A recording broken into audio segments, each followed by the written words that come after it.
Hi, I'm Dr. Brandon Bukowski, an orthopedic surgeon with Mayo Clinic Health System.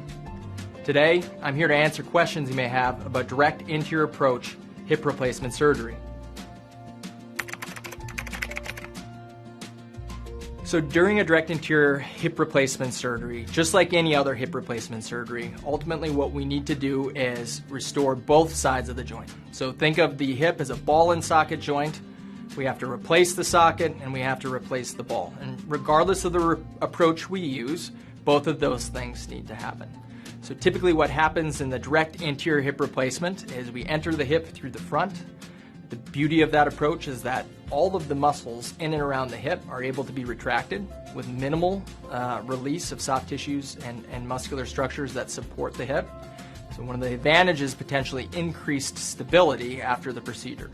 So once we're able to get down to the hip joint, we then begin to replace the hip.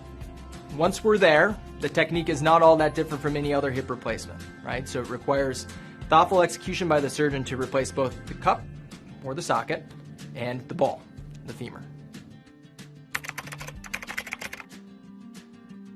So one of the benefits of the direct anterior approach is there are many patients who often find that the recovery happens quicker compared to other approaches.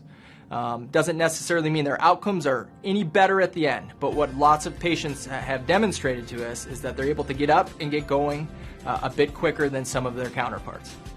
To learn more, please click on one of the links on the screen or in the description below.